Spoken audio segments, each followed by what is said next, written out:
Coming up, I have fears for my life and my unborn baby. That's the worry of a pregnant woman who fell off from a motorbike due to the poor nature of the road she was traveling on to the hospital for maternal care. Meanwhile, National Road Safety Authority outlines measures to help curb road crashes.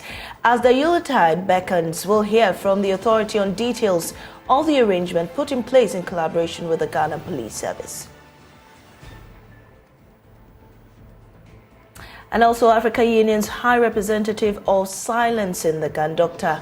Mohammed Ibn Chambers, questions attempts by the ECOWAS to use military intervention to restore peace in conflict states. We have details from a recent conference on peace in the Africa region held here in Accra.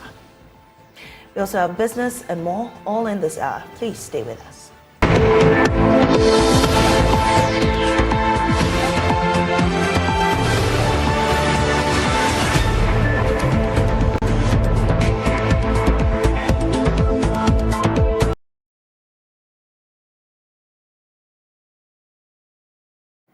Thanks for choosing us. Now, the deplorable nature of the Tuasaa-Bulenge Road in the Wa East District of the Upper West region is impeding, among other things, healthcare delivery in the area. The common means of transportation to the area are tricycles and motorbikes.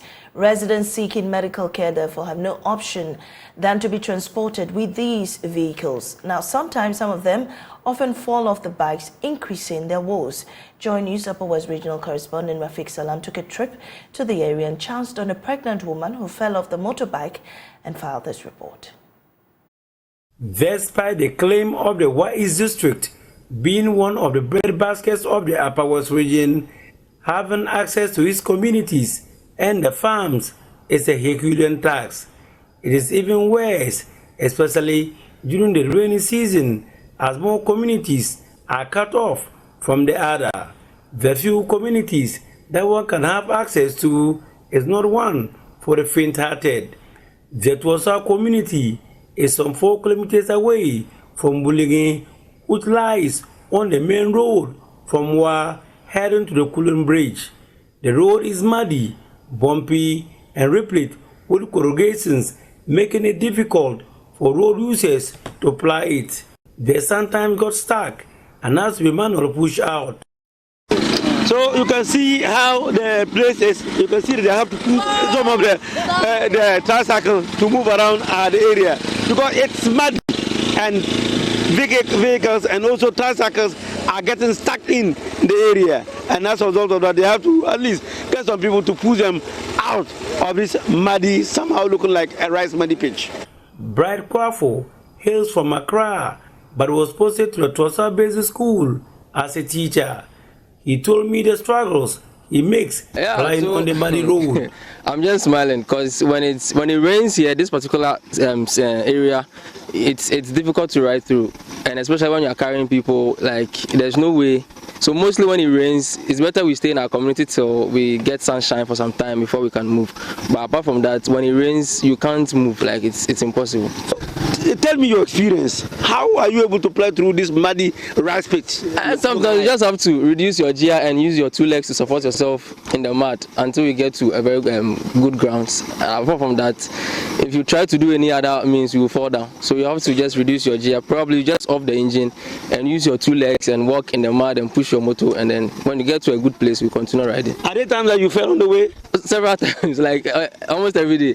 The last time I had to remove my mud guard because the mud got stuck, my tires couldn't roll, so I have to just spoil it and then before I was able to move. And as for the falling, it's like everyday thing. You always fall down.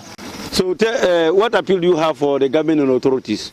We'll be so happy if the government can actually come and work on this road for us, because it's bad and it's making transportation very difficult for us. Even when you farm and you want to take your goods to work, you can't. And sometimes you have to just keep the things in the village and some will get rotten and you just have to sell some at a very cheap price, and it's very, very, very difficult for us. I was posted to the Tuasaa Basic School as a teacher. He told me the struggles he makes plying on the muddy road. Another is this heavily pregnant woman who fell off a few minutes ago from the motorbike riding with her husband to Bulenge for antenatal service. The road is no good. We tried to negotiate a curve and we fell off. I've even sustained some bruises in my knees. Salah attempted to show me. This is the second time Salah Awisa fell off from the motorbike on the road since he became pregnant. She has fears for her life and the unborn baby. Her husband is equally worried about the poor nature of the road. There's no road, there's only water that has spread across, making it muddy. We don't have fallen off. Member of Parliament for Wai's constituency, Dr. Godfrey Sedi Jasao, bemoaned the posted of the Tuasaa-Bulenge Road and other roads in the constituency, calling on the government to take a special interest in roads in the area to ameliorate the sufferance of the people. So this is a daily occurrence, Joy News. This is a daily occurrence. One of the challenges, the problems that this situation throws out is that it's putting a lot of human life at risk. Sick women, sick children, sick men are not able to access the healthcare facility and healthcare service because of the nature of these roads. And so that's a clear demonstration of what we are going through. Now, there are several deaths that are recorded as a result. Indeed, this woman who just fell, we can't tell her status now. We can't tell whether the baby will survive or not. This is a daily occurrence. And healthcare facility, access to healthcare facilities in our district is still a very big problem. And so, please, one thing that can really help us sustain lives and save lives in our district is if a second special look can be put on our routes. They are critical ones that we have to deal with. Reporting for JoyNews, Rafik Salam, Tuasaa.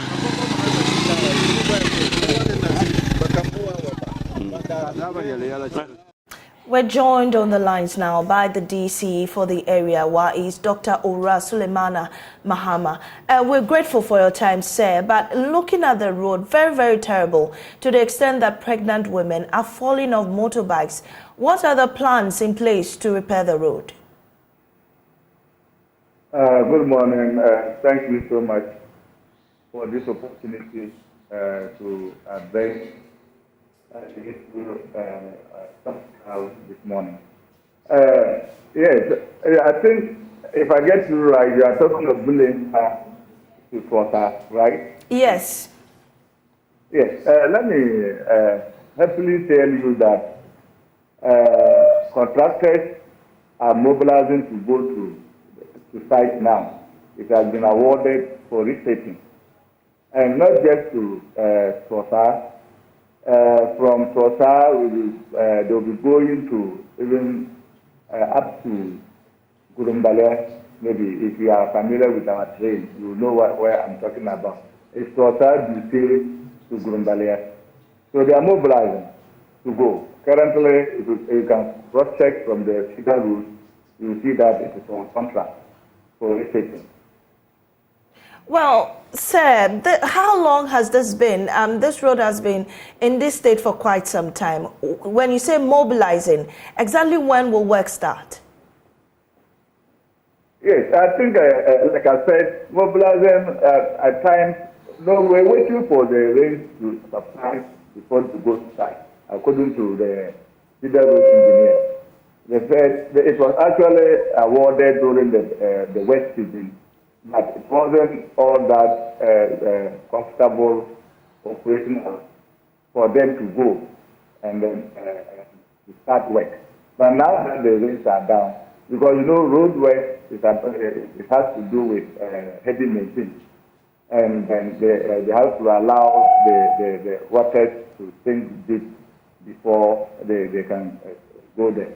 But roughly, I think if I can say, I will tell you that within a month, there can be a contractor at site. Well, in the interim, pregnant women are falling off. What are the plans to ensure that they at least they're safe until that time when the road is repaired? Are there alternatives? Yes, thank you so much. There are other alternatives. The moment we have at the moment, we have cycles, ambulances stationed at vintage points to enable these pregnant women to be sent to the health centers for health delivery. Well, how does this work really? Because ambulances are for emergency services. And Yes. so if these women are going for antenatal care, do they call on the ambulance to take them to and fro? And what if there's an emergency situation? Yes, well, we have other available means of transport, but I'm just talking of maybe when it is critical. But all the same, if the ambulances, like with the tricycles, they are not necessarily meant for just emergency. Because it's a matter of how to get the people to the nearest health delivery point. So when they see the situation and they realize that there's no any available means, yes, it's still allowed for the ambulance, the tricycle ambulance, to cut the patient or transport the patient to the nearest health center. Right, and will this be at the cost of the women, or they have to pay something to the ambulance, or it's for free, that they can call on the ambulance to transport them? The community, these ambulances are managed by the community. They have a management body that actually takes care of that. So they know how they get these women to the center, how they do it. But are these women aware, or even the residents in the community aware, that they can fall on the ambulance to transport them from their various destinations to the hospital or wherever they're going? Or this is just an afterthought to the solution to the problem? No, I think the ambulances, the ceremony that we held to hand over the ambulances, they were educated as to the things that they need to use the ambulances to do. So part of it is this education that, yes, when they don't have available means, then they can rely on that ambulance to transport them to the nearest health center. I'm grateful for your time. Dr. Suleiman Mahama is DCE for WA East.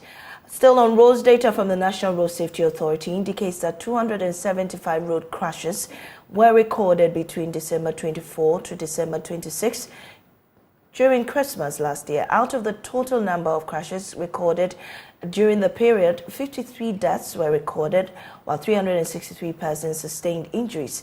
The National Road Safety Authority and the Ghana Police Service identify overspeeding, reckless driving, drunk driving, and absent-mindedness as some of the major causes of the crashes during the Yuletide. Rejoice Emefa Besu has more on this report. Accra has been identified as a hotspot where most cases of road crashes are recorded during the Christmas holidays. This is because of the many entertainment event lineup from 1st December through to January 2nd. Most of the attendees to these events are youth entertainment enthusiasts who love to take a risk to enjoy themselves.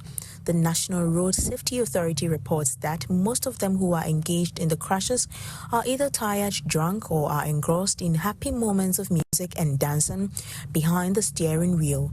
The National Road Safety Authority has thus launched this annual Christmas Drive Safe campaign dubbed Stop Speeding, Stay Alive to sensitize road users on the need to protect their lives and that of other motorists.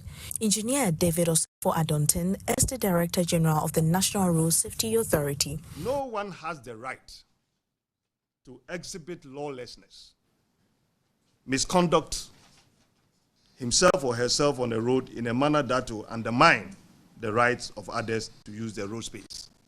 Excessive speeding is the root cause of fatal crashes globally and in Ghana.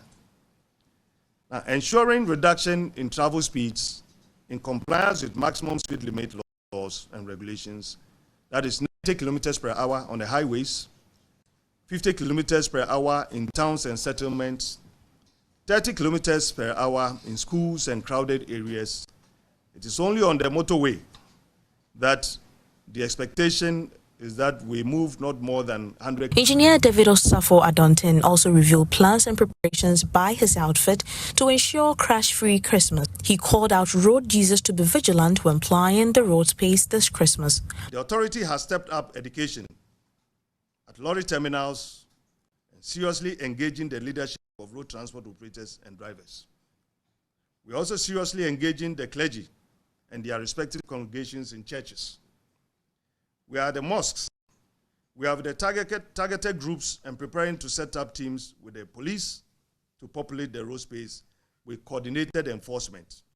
Removal of unprescribed lamps and use of logbooks shall be in full force during this period. MTTD of the Ghana Police Service will put their automated enforcement operations known as Traffic Tech, also popularly known as PIAO, to test this Christmas season to electronically detect and apprehend those who will flout speed and red light regulations. I want to say that this Christmas, as a road user, do not be distracted by the joy, the excitement, the merrymaking, among others, which always associate with Christmas. Let us remain focused. Let us be alert, even as we walk along across the road. Let us avoid excessive speeding when we find ourselves driving or riding, in order that we can stay alive during the Christmas period and even beyond. We always say that road safety is a shared and collective responsibility. Meanwhile, some entertainment enthusiasts are already excited about the Christmas season and the main event lined up in the capital. I used to go to Alcoholic. Yeah, I'll be going to Alcoholic this December. Yeah. Because I'm a SAC fan. Maybe I'll think about going to Wonderland or Beam concert. Yeah. Go to Labadi Beach, view the sea. Yeah, so... For the Ghana Police Service and the National Road Safety Authority, the Stop Speeding, Stay Alive campaign is a shared responsibility. Rejoice Semefakbis's report read to you. Well, we're joined on the line by Head of Corporate Affairs at the National Road Safety Authority, Simbiat Werdu. We're grateful for your time this morning, sir. Let me ask, what is the different thing that you would do to prevent crashes this year? Thank you very much for having me in the studios today. Like my Director General rightly put it, we are going to carry out sensitization and education at various terminals and churches. We also collaborate with our stakeholders to carry out some enforcement exercises. And also the MTTD of the Ghana Police Service is also going to put out the automated enforcement operations known as the Traffic Tech DH to test drivers who go beyond the posted speed limits. We are also going to ensure that the vehicles that leave various terminals are inspected across the country before they leave the terminals, among other activities that have been put in place. So if you ask about what we are going to do differently, these are what we are. Well, Simbiat, I don't know, but for viewers, but this has been going on for some time, education and whatnot. But what seems to be the problem that is rearing its head such that these things keep happening?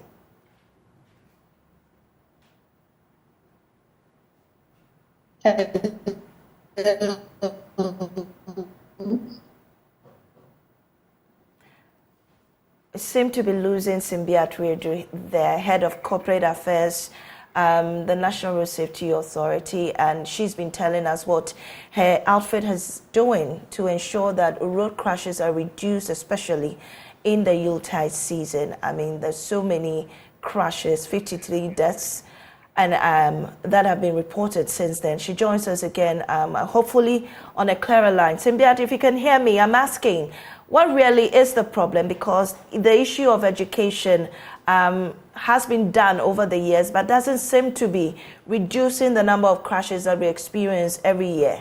What really is the problem? that leave the terminals are not in the right conditions. And so what we are bringing up differently is to ensure that the vehicles that leave the terminals are inspected rightly.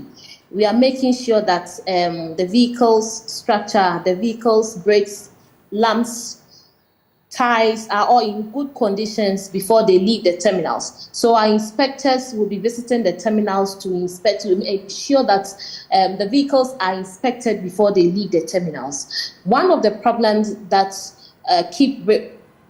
bringing up its head is the fact that most of the vehicles are not in right shape, apart from the behavioral part, which is the drivers going beyond the posted speed limits. That is the reason why we are not leaving out the education. We are complementing it with inspections at the terminal. And also, together with our stakeholder agencies, we will also be on the road to complement the education and inspections with enforcement, coordinated enforcement exercises on the road to ensure that drivers who disregard the traffic regulations are penalized. Right, and your boss mentioned the issue of clergy, involving the clergy in your education. What kind of response are you expecting to get from that angle?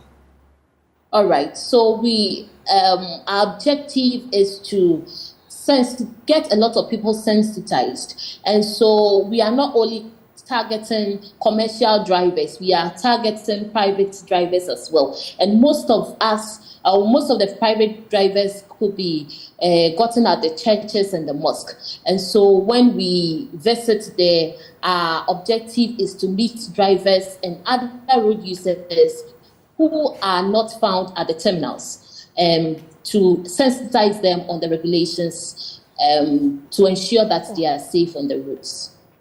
Grateful for your time, Corporate Affairs Head at the National Road Safety Authority, Simbiat Wiredu there.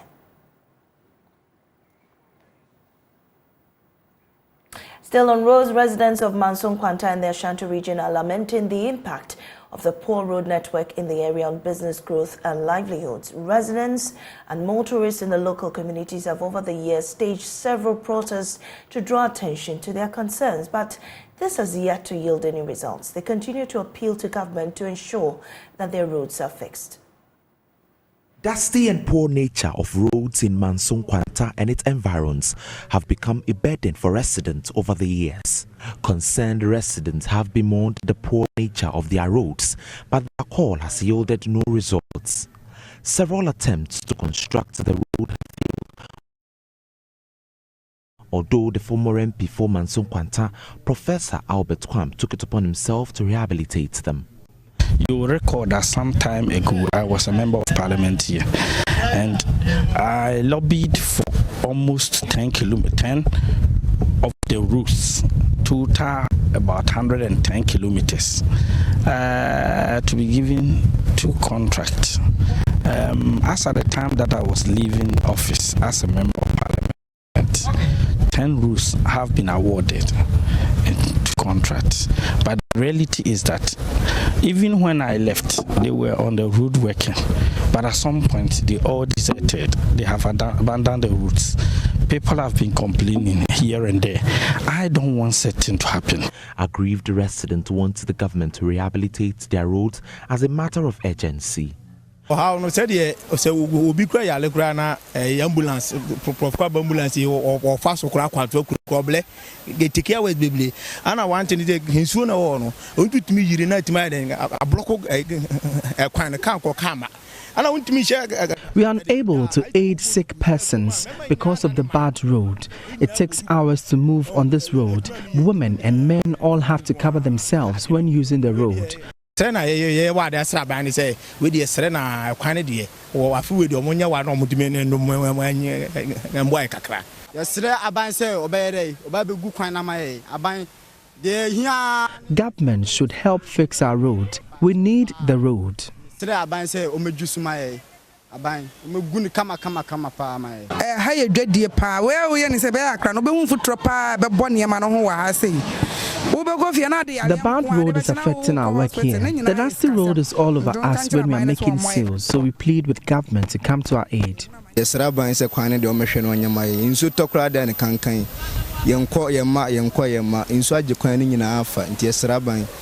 Government should kindly fix our road. It's difficult using the stretch when it rains. The dust is killing us.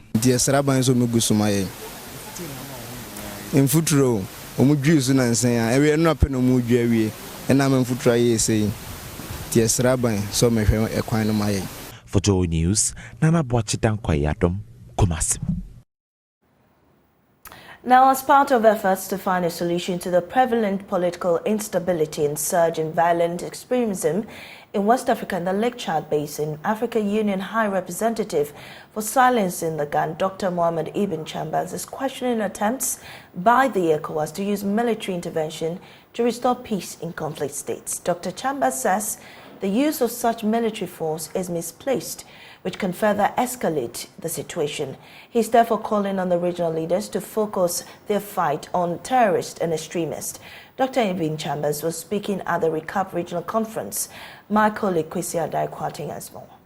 The United Nations reports that violent extremism and political instability cost African countries $97 billion each year, in addition to the loss of precious lives. In recent times, West Africa has become the epicenter of such conflict. To address the menace, the West African Network for Peace Building, in collaboration with other partners, are undertaking a project dubbed Research and Action for Peace Network, which aims to develop a framework to guide the management and prevention of such conflicts. The two-day conference has brought together security experts, diplomats, development partners, researchers, and civil society organizations to find feasible and sustainable ways to address the security situation in the sub-region. Addressing the gathering, Dr. Mohamed Ibn Chambers criticized attempts by ECOWAS to restore stability in conflict states through military intervention. The threat of military intervention should be taken off the table, as that will only escalate the dire security situation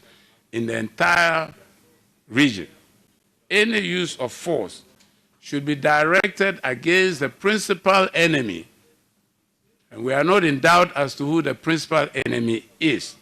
That is the terrorists and the violent extremists. So let us be very careful in where we divide our energy, our military strength. According to the former ECOWAS secretary, many of these insurgencies are fueled by agitated youth, hence calling on the African government to give a listening ear to the concerns of the youth. Older generations may have been willing to accommodate many situations. Younger generations are not. We have these days information technology and platforms, so many platforms, which have changed the dynamics. Deputy Executive Director of the WANEP, Lavinia Adae-Mensah, disclosed that the conference will come up with recommendations which will guide the various actors in the fight against extremism. The conference is being organized within the framework of a project that already has other dimensions of dealing with issues on the ground, including engaging communities in dialogue. So the conversations from here will come out with recommendations for different levels of actors. So of course, the policymakers, we have some in this room who can directly take these to inform what they're doing. We have institution leads who are also here with us in this room, who are already involved in various processes of dealing with violent extremism. Head of Governance and Security at the European Union delegation to Ghana, Anna Lexi, underscored the complexities of this conflict in the sub-regions and called for a comprehensive framework to address the situation. The lack of security in the region is complex. It's due to many different factors. We heard before Dr.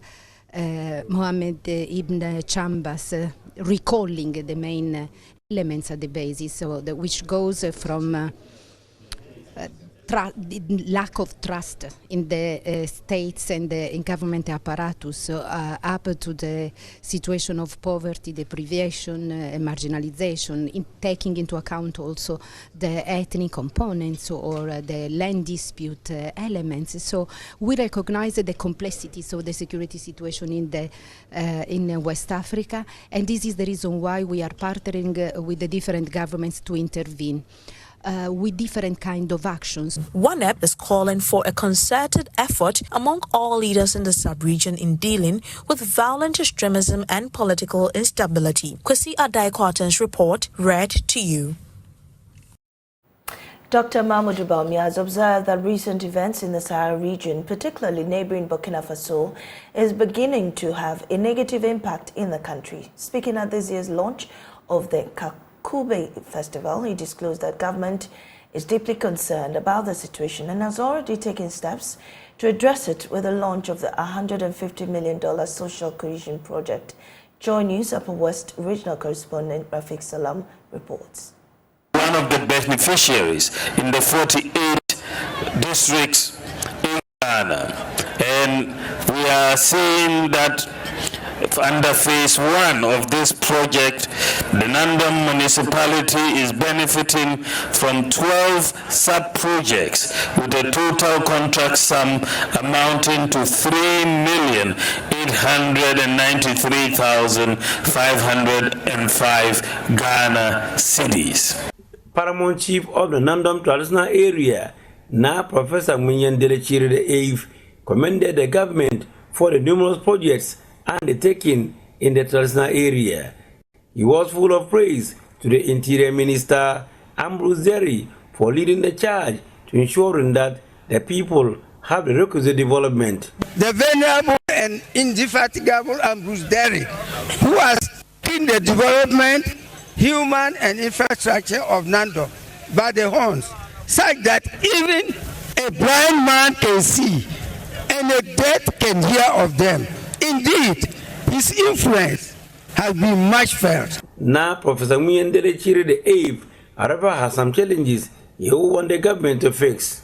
A modern office complex for the traditional council, the depth sum of Kamba Bridge, the road from Nandam to Domgai, which is a terrible state and provides shelter for armed robbers.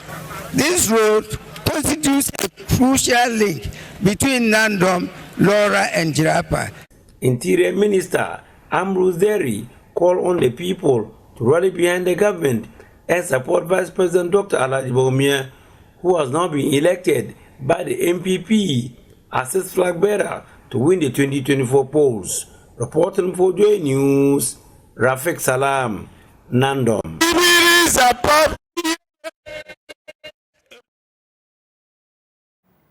Enrollment at the Ishiaiso Basic School in the Ashanti Akim North Municipality has surged by 330% in only 3 years, making it the most popular school despite previously having some of the lowest retention and enrollment rates.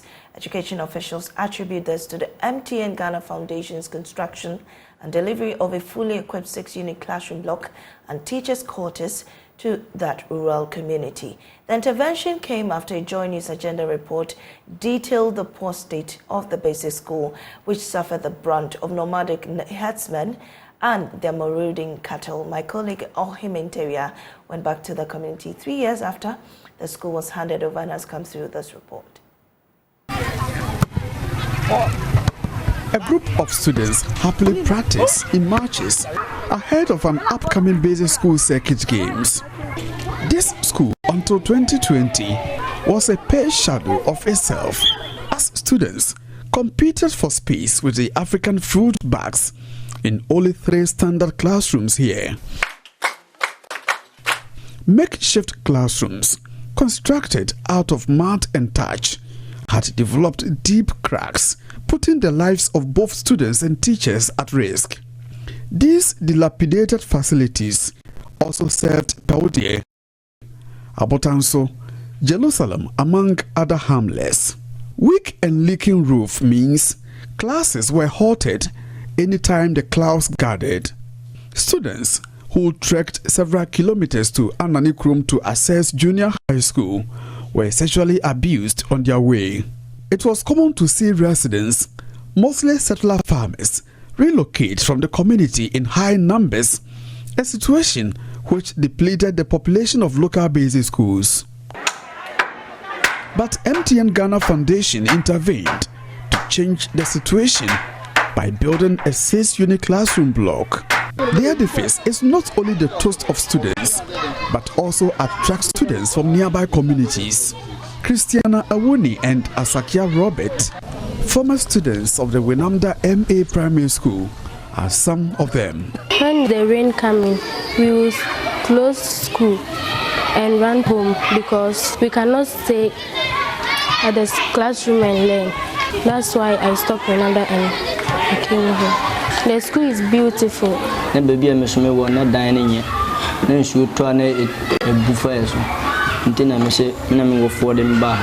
Head teacher of the Nshaeso MA Basic School, Jonah Akapanga, described the transformation as a miracle.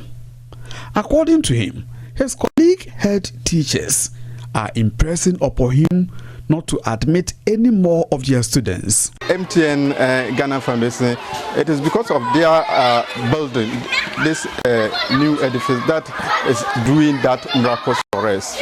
Every other area, the nearby community, the teachers have been complaining that because of our building, it is attracting so many students. They are losing a lot of students from their schools to our school. The provision of education infrastructure has impacted positively on teaching and learning in the school. Teachers are now accepting postings to the school, which lacked teachers. The school's population of 252 in 2019 has shot up to 826 students in 2023. The school has since 2022 recorded a 100% pass in BECE. This is in fulfillment of UN Sustainable Development Goal 4, which promotes quality education through education financing, increasing number of teachers, infrastructure, among others. Ebenezer Tepe is Education Portfolio Advisor at MTN Ghana Foundation. The stories we are hearing from Nshaeso is quite gratifying. General educational outcome has improved tremendously. The academic achievements have been good. Dropout rates have significantly reduced. And then, interestingly, the enrollment has shot up, to very, very significant levels. And it is good that what it means, or what this actually communicates to us at the foundation, is that our intervention has really helped. Education authorities are happy with the initiative of the MTN Ghana Foundation, which they say has opened a floodlight for other benevolent organizations to support education infrastructure in the area. Mildred Amakwache Ejapong is the Municipal Director of Education for Santiachim North. The presence of MTN is an eye-opener to the whole world. They have really set the pace. In fact, initially it was difficult for teachers to go there. They were complaining, but after that project, I'm having my peace of mind, and teachers who go there are very happy. The lives of residents have since improved after the government extended electricity to the community to match MTN Ghana's initiative, while Ashen Aid also constructed a mechanized borehole for the school.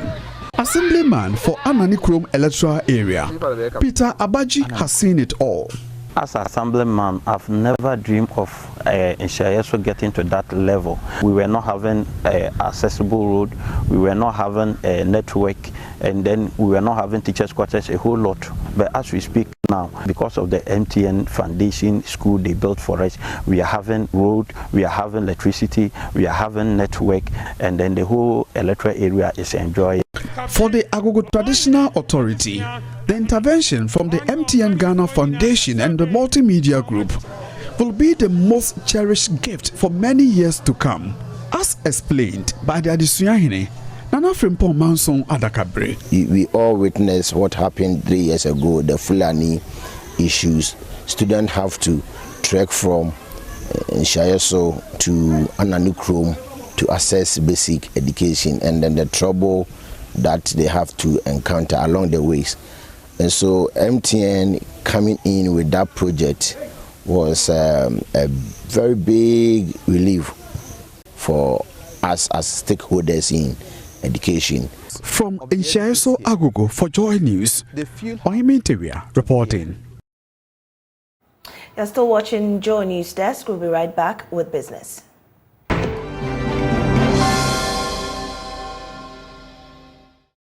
Hi, good morning. Welcome to Business. My name is Darryl Kwao. The Food and Drugs Authority has engaged stakeholders on the current regulatory procedures and policies on clinical trials of medicines, food, supplements, and medicine devices in Ghana. According to the authority, the conduct of trials needs to be regularly updated and enhanced to align with current trends to ensure the protection of patient safety. There's more in this report. April 2020, Ghana became the second African country to attain maturity level 3 following an assessment conducted by the World Health Organization. To attain the ultimate maturity level 4, it is necessary for the authority to strengthen its medicine regulatory system to ensure safety.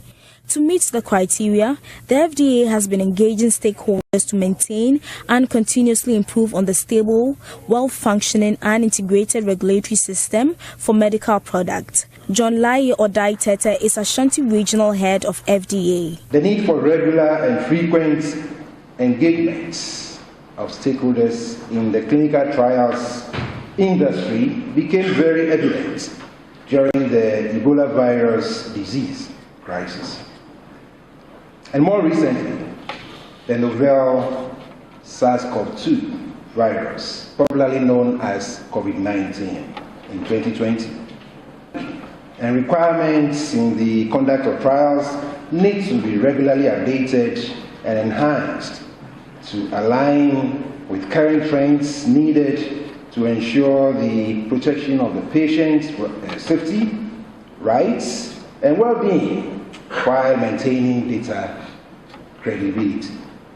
To attain maturity level 4, it is necessary to maintain and continuously improve on the stable, well-functioning and integrated regulatory system for medical products.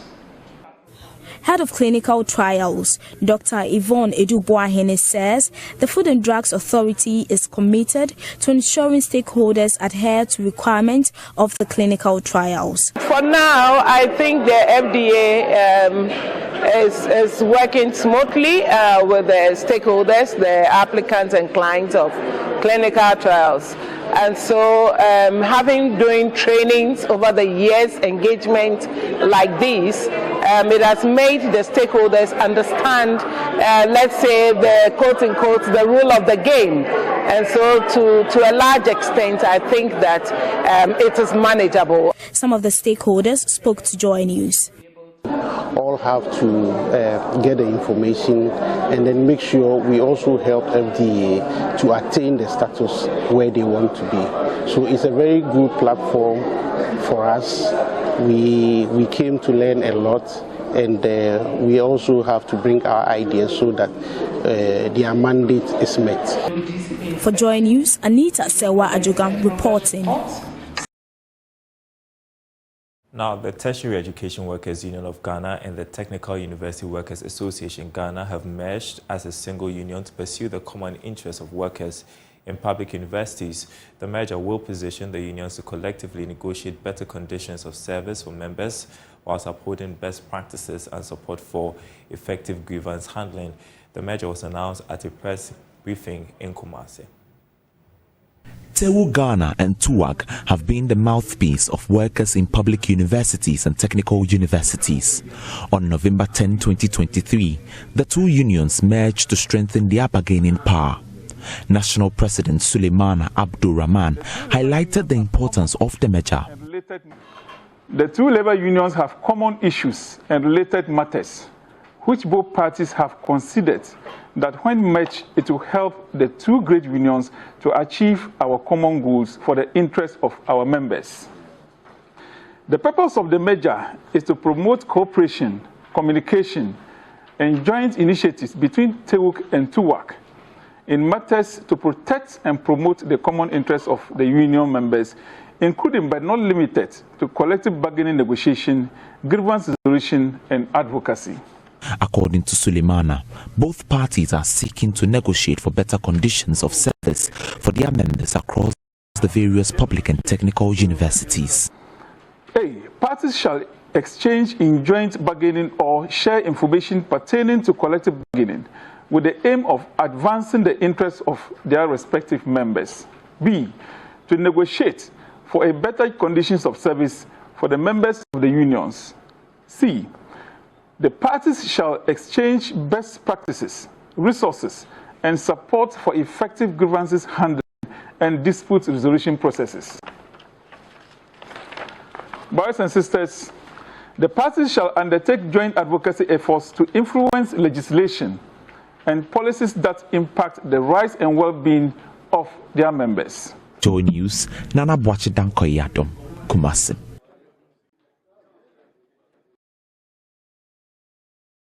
And that's it for this segment. The news continues after the break.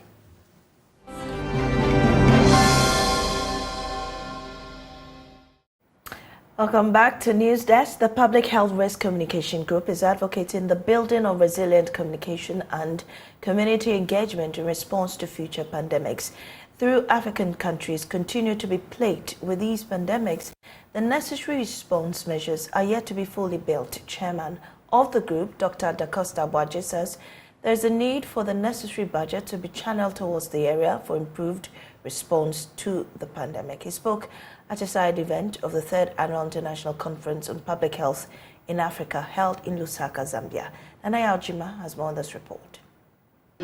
Though risk communication and community engagement remain important in public health emergencies, it has received little attention. Most countries have focused on surveillance, laboratory systems, logistics, and case management to the neglect of deliberate involvement of the community. Chairman of the Public Health Risk Communication and Community Engagement of Practice for Africa, Dr. Tuasaa-Bulenge, bemoaned the reliance on development partners for financial support. He wants a paradigm shift in preparation for future pandemics. Today's realities in our various countries are that the risk communication has not been given full attention. Priority. Financial commitments are not matched to the community engagement interventions that touches and transform the behaviors of our community and individuals. This side event of the 3rd International Conference on Public Health in Africa under the theme Strengthening the Continental Risk Communication and Community Engagement and Social Behavior Architecture, Preparing Communities for the Next Pandemic presents a paradigm shift to chart a new path by giving priorities and financial resource allocations to the risk communication and community engagement pillar in public health emergencies. Currently, most countries in Africa do not have the risk communication national budgets allocations and depend solely on development partners. This cannot continue as we want to build Africa reborn. Vaccine hesitancy and low adherence are among challenges militating against the fight of pandemics in Africa. Dr. Bulenge outlines effective solution to the challenge. Early community engagement is critical to ensuring community ownership for public health interventions during disease outbreak. Therefore, strategies as well as financial resources for emergency response must be decentralized and extended to cover risk communication activities. Further, during the Kampala gathering, countries presented their unique risk communication experience whilst responding to multiple outbreaks, and key among the challenges highlighted were low adherence to preventive measures, vaccine hesitancy. As you heard this morning, most of the conversation actually ended with what? Risk communication. The Public Health Risk Communication and Community Engagement Community of Practice for Africa was established by the Africa Center for Disease Control and Community Engagement and the World Health Organization Office for Africa. It is expected to promote best practices and offer a learning platform for effective public health risk communication and community engagement. For JoyNews, Nanaya Ojima reporting. And that's how we end Joy News Desk here on Joy News. I'm Amesi Nyamiche Thompson. For more news, log on to myjoyonline.com. We're back again with Joy today.